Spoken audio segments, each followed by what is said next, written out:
viajantes da vida, bem-vindo você meu amigo, bem-vinda você minha amiga, para o capítulo 1 desta nova playlist que nós vamos estudar Emmanuel. E Emmanuel que não cansa de me surpreender. A gente acha que estudou esse benfeitor espiritual e às vezes vai revisitar uma obra que eu já estudei há muito tempo, que é aqui o nosso Religião dos Espíritos, aquela sequência de livros em que ele estuda as obras da codificação. Nesse caso, no Religião dos Espíritos, como nós falamos no vídeo anterior, é o Livro dos Espíritos, que é a grande base para os nossos estudos. E não é que hoje, antes de eu começar a preparar aqui, de ficar na frente da câmera para conversar com vocês, estava reestudando o material e deu aquele insight, ou, como eu falei num outro vídeo, uma epifania, aquela sensação de que eu estou tendo um surto criativo ou um perceptivo. Nesse caso é um surto perceptivo.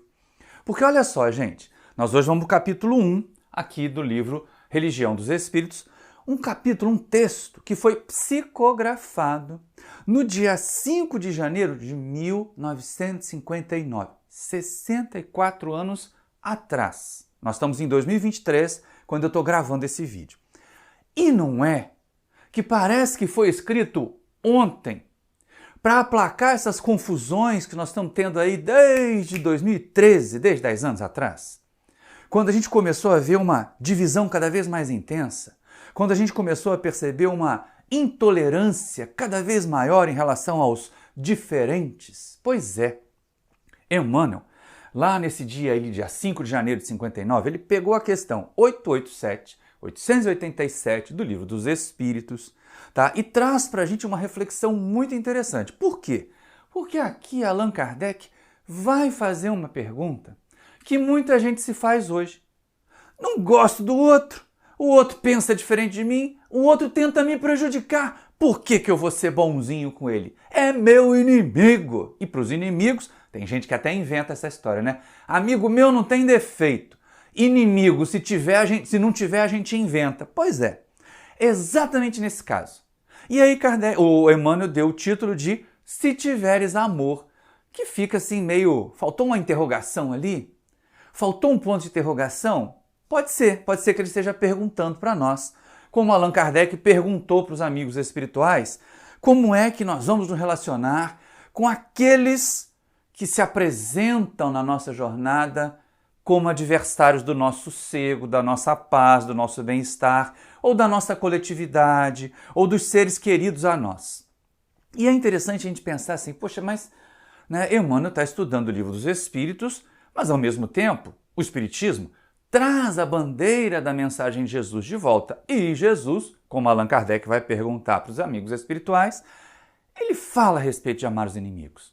Ele nos faz dar um passo além do que era a lei de Moisés, do que era a cultura do seu tempo, do revide, da vingança, da supremacia pela força. Jesus apresenta uma ideia de um amor que vai nos aliviar de todas as dificuldades, de todas as dores. Mas mesmo assim fica difícil, né? Porque você tem uma pessoa que você gosta, que é seu filho, que é seu amigo, que é sua amiga, e que é tão bom conviver com elas. É tão bom quando a gente está junto de uma alma querida. Mas dá para sentir isso quando você está olhando e a pessoa está assim, eu vou furar teus olhos, eu estou preparando uma armadilha para você, e a gente sabe que aquela pessoa está pensando assim. Sabe que ela está agindo de forma equivocada para nos prejudicar? Não dá uma gana, uma raiva, não fala o eu velho? Pois é, fala o eu velho. Não vou negar que fala o eu velho. Mas aí a gente está aqui para aprender, a gente está aqui para melhorar, está aqui para vencer o eu velho e construir um um novo diferente, um novo melhor, um novo em regeneração, que é a grande proposta que a codificação traz para nós, é nos impulsionar a esse estado de regeneração. Mas olha só, vamos com Kardec primeiro, porque a questão 887 está na terceira parte do livro, está no capítulo 11, e é muito interessante. Olha o que Kardec pergunta para os amigos espirituais, para ver se não é uma questão que se encaixa hoje. Jesus também disse, amai os vossos inimigos. Ora, o amor aos inimigos não será contrário às nossas tendências naturais? E a inimizade não provirá de uma falta de simpatia entre os espíritos? Certo, respondem os amigos espirituais. Ninguém pode votar aos seus inimigos um amor terno e apaixonado. Não foi isso que Jesus entendeu de dizer. Amar os inimigos é perdoar-lhes, é lhes retribuir o mal com o bem. O que assim procede se torna superior aos seus inimigos, ao passo que abaixo deles se coloca, se procura tomar vingança. Então, só com Kardec já dava uma palestra de 1 hora. Só se a gente ficasse refletindo sobre isso, dava uma palestra de 1 hora. Não tem. Tem gente, é de torcida de time de futebol diferente, brigam, até se matam. É de partido político diferente, brigam, até querem se matar. Pois é, gente. E aí Kardec pergunta, não é antinatural esse sentimento de bem, de carinho, de cuidado com os inimigos? O natural não seria a gente pensar em retribuir o mal com o mal? Mas o Espírito esclarece. Jesus não disse que amar os inimigos é o mesmo que amar os amigos. Não. Amar os inimigos, como o amigo espiritual responde ali, tá? Não é ter por eles uma paixão, um amor terno, um carinho. Não. É lógico que isso aqui não é natural. O que não é natural é nós sentirmos o prazer da convivência com o inimigo, com o adversário, igual ao prazer que nós temos da convivência com um amigo, com um ente querido. Mas a proposta de Jesus não tem a ver com o prazer, tem a ver com o raciocínio, com a consciência, com, como diz o amigo espiritual, nos colocarmos acima dessa situação. E é exatamente o que nós vemos hoje, século XXI. E olha que interessante, não é? Aquele que age assim, Jesus não disse que a gente tinha que ter esse carinho pelos inimigos, mas disse que nós não deveríamos nos vingar, que nós deveríamos perdoar o mal que eles nos fazem. E o que é perdoar o mal? A gente até tratou disso em outros vídeos. Também não é esquecer, não é? É não ressentir. É não ficar retribuindo uma vibração negativa com outra negativa. Isso é o perdão. É a ruptura dessas vibrações negativas que são trocadas entre os adversários. Mas, olha que coisa interessante. Também é levar ao nível de retribuir o mal com o bem, para a gente calar os inimigos, para eles não terem o que dizer de nós. Nem de nós para nós mesmos, para jogar na nossa cara, nem de nós para a sociedade, para tentar minar a respeitabilidade, a consideração que a sociedade tem por nós. E aí vai a frase final ali, O que assim procede se torna superior. E aquele que tenta tomar vingança se rebaixa. Fica no mesmo nível do inimigo, se é que não fica abaixo. Por quê? Porque se a gente tem mais compreensão, se a gente tem mais entendimento do que esse inimigo, a gente devia ter uma ação diferente em relação a ele, por ter mais compreensão. Não é aquela coisa piega, eu sou tão elevado, ele é tão inferior. Isso aí já está rebaixando o inimigo do mesmo jeito, é vingança do mesmo jeito. Mas é a gente ter essa percepção. Gente, acorda. Se eu quero um mundo melhor, tem que partir de mim. As atitudes têm que partir de mim. Jesus não proibiu a defesa. Ele que condenou foi a vingança. E é isso que aparece no texto que foi colocado aqui para nós, do Livro dos Espíritos. Aí entra o Emmanuel. Aí vem o Emmanuel no capítulo 1, olha só, o primeiro capítulo disso tudo, né? O vídeo passado a gente falou a respeito do prefácio, explicou como é que era o sentido da obra, agora a gente está vindo para os textos do Emmanuel. E como eu disse, 64 anos depois, e estou eu aqui surpreendido de como esse texto é atual. E ele chama a nossa atenção exatamente para isso. Olha que bacana. Se tiveres amor, caminharás no mundo como alguém que transformou o próprio coração em chama divina a dissipar as trevas. Tá por aqui. Não precisa a gente avançar por enquanto muito não. Porque olha só, aqui a ideia não está fora de nós, né? É nós termos um amor capaz de iluminar a nós. E aí, porque nós vamos estar iluminados, as outras pessoas vão perceber que nós estamos num estado melhor. Que estamos num estado de mais paz. Que estamos num estado de mais equilíbrio. E é isso que conta nessa história. Por quê? Porque o mundo fora de nós, a gente tem pouco controle. O mundo dentro de nós, a gente tem total controle, ou deveria ter total controle. Por isso que o Emmanuel chama atenção para isso. Se eu tiver amor. Então, se eu ainda não sou uma chama divina, se eu ainda não estou espalhando paz e harmonia, deve estar faltando um pouco de amor. Ou, pelo menos, se não está faltando ele sair de nós, né? Porque tem gente que ama, mas é tão egoísta, é tão apegado a si mesmo, quer amar a si, quer ser amado, mas dar amor para os outros, ou dificuldade. É mais fácil dar uma esmola do que dar um gesto de carinho. Então essa é uma questão importante. E aí nós vamos enfrentar duas situações. Uma delas é de indivíduo para indivíduo. Quantas pessoas passam pela nossa vida que vão assim, não vou com a tua cara. A gente pensa ou ela pensa da gente. E quantas pessoas, indivíduos, passam pela nossa vida e realmente nos fazem mal. E realmente nos prejudicam. Como nós, abre o olho aí, hein? Nós não somos santinhos, não. Como nós, querendo ou não querendo, podemos fazer mal para os outros e gerar essa hostilidade. E gerar essa inimizade. Gente que fala mal da gente, gente que agride a gente, ou que a gente agride, não é? Então, o que fazer nesses casos? É aí que vem a ideia de usar o amor para mudar os nossos olhos, a nossa maneira de ver. Primeiro, os indivíduos. Olha o que Emmanuel nos diz. Encontrarás nos caluniadores almas invigilantes, que a peçonha do mal entenebreceu, e relevarás toda ofensa com que te martirizem as horas. Surpreenderás nos maldizentes criaturas desprevenidas, que o veneno da crueldade enlouqueceu, e desculparás toda injúria, com que te deprimam as esperanças. Observarás no onzenário, quer dizer, no usurário, nas criaturas sovinas, a vítima da ambição desregrada, acariciando a ignomínia da usura em que atormenta a si próprio. E no viciado, o irmão que caiu voluntariamente na poça de fel em que arruína a si mesmo. 4 situações muito interessantes, né? Uma pessoa que calunia, o maldizente, que está mais ou menos a mesma coisa, né? Mas o caluniador, ele é mentiroso, e o maldizente, às vezes, ele pode estar falando a verdade, só que com as pimentas que coloca, com aquele tempero de maledicência que costuma colocar. E agora aqui a gente vai perceber também aquela questão que é usurário, né? Que quer sambarcar os bens materiais só para si, que deixa muita gente passando fome, que explora os empregados. E também a criatura viciosa. Muitas vezes a gente ouve, é drogado. Gente, é um enfermo. A dependência química é uma enfermidade. Mas só tem essa mudança de olhar e esse impulso de perdoar quem realmente tem amor. Isso de nós para conosco mesmo, né? Nós, indivíduo para indivíduo. Alguém que nos feriu, um caluniador que nos caluniou, um maldizente que falou mal da gente para a pessoa que a gente ama, ou então alguém que está explorando a gente materialmente, ou uma pessoa próxima de nós que, porque é dependente químico, imagina, filhos dependentes químicos começam a roubar dentro de casa. Pois é, todas essas situações são feridas de indivíduo para indivíduo. E aí a gente começa a observar o seguinte: com o amor a gente muda a ótica. Elimina o mal? Não. Deixa de ver o mal. O mais importante é isso, gente.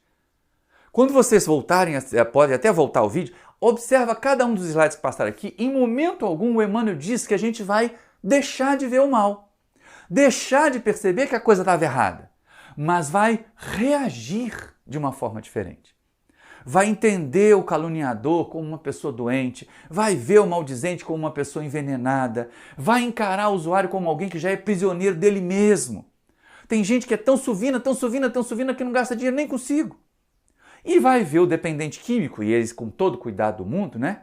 Como alguém que está doente e que precisa de tratamento. E muitas vezes o tratamento para dependência química é restrição. A gente não vai imaginar que, não, é meu filho, é dependente, eu vou com ele até onde for, eu vou pagar todas as dívidas que ele tem com o traficante, e aí quando é que seu filho vai querer acordar? A gente tem que agir. E se aquela criatura insistir, e já tiver condições de ser responsável por si mesmo, porque filhos menores de idade sempre são responsáveis nossas, o BO sempre vai cair na nossa conta, no nosso CPF, mas se são maiores de idade, a gente tem que entender que são escolhas que fizeram. Vai doer? Vai doer muito, gente. Duvido que um pai e uma mãe, por mais velho que seja o filho dependente químico, não sofra de ver o filho dependente químico. Mas, para o crescimento desse filho, para o nosso bem-estar, para a nossa saúde espiritual, a gente tem que desatar e deixar ir. Deixar ele viver as experiências e tentar fazer contenção de danos, redução de danos. E é aí que vem aquela questão. Não muda o mal, mas muda a nossa percepção do mal. A proposta de ter amor é mudar como nós vemos o mal que está em torno de nós. E mudando a nossa percepção do mal que está em torno de nós, mudar as ações que nós fazemos, que nós realizamos. E é exatamente isso que Emmanuel vai chamar a atenção. Agora, num caso maior, quando o mal é social, quando são grupos, quando são atitudes coletivas que nos ferem, vamos reagir diferente. Olha só. Reconhecerás a ignorância em toda manifestação contrária à justiça, e descobrirás a miséria por fruto dessa mesma ignorância em toda parte, onde o sofrimento plasma o cárcere da delinquência, o deserto do desespero, o inferno da revolta ou o pântano da preguiça. Essa é a questão. Não muda o mal, muda a nossa maneira de ver o mal. Se temos amor, nós vamos mudar a nossa maneira de ver. Mudando a nossa maneira de ver, o que acontece? Nós vamos mudar a nossa maneira de agir. E é aí que vem a ação, não é só percepção. O Emmanuel não está dizendo só para a gente aliviar o coração, desatar e deixar ir e não fazer nada. Não, a proposta é de ação, caminhos de regeneração, é ação nossa, é um movimento que nós temos que fazer.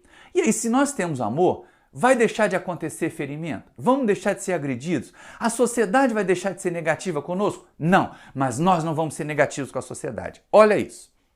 Se tiveres amor, saberás assim cultivar o bem a cada instante, para vencer o mal a cada hora. E perceberás então, como Cristo, fustigado na cruz, que os teus mais acirrados perseguidores são apenas crianças de curto entendimento e de sensibilidade enfermiça, que é preciso compreender e ajudar, perdoar e servir sempre, para que a glória do amor puro, ainda mesmo nos suplícios da morte, nos erga o espírito imperecível, a bênção da vida eterna. Gente, esse é aquele perdão top, né? O perdão máximo de Jesus lá no alto da cruz, com os braços abertos, sangrando, sofrendo, e diz assim: Pai, perdoa-lhes, eles não sabem o que fazem. Só faltou pegar o texto do Emmanuel e dizer assim: Pai, eles são crianças doentes, não sabem o que fazem ainda. Mas não significa que nós não tenhamos que agir para eliminar o mal. Mas nós vamos agir diferente, ainda que isso muitas vezes nos faça sofrer bastante. Pode não parecer uma mensagem muito consoladora, logo para um primeiro vídeo do primeiro capítulo, mas, gente, olha só. Só da gente ter paz de espírito, ter paz interior, para lembrar o Kung Fu Panda, né? Paz interior. Pois é, só da gente ter paz interior já é uma grande conquista, porque como as coisas estão confusas aí fora, como as coisas estão bagunçadas aí fora, se a gente não for mais elemento de confusão e de bagunça, já vai ser um alívio para a sociedade. Já vai ser um alívio para o povo poder realizar o que precisa. Então é esse o grande chamado. É essa a grande proposta. Ter amor, gente, ter amor. Não um amor que nos faz passivos, apatetados, deixando o outro pisar no nosso pescoço, não. Mas é o amor que nos faz ver todos os maus, com U, como criaturas doentes, de um mal, com L, que é a enfermidade da carência do amor. Talvez, como Jesus tentou, e parece que não foi verdadeiro, não foi um sucesso, mas foi sim, né, gente?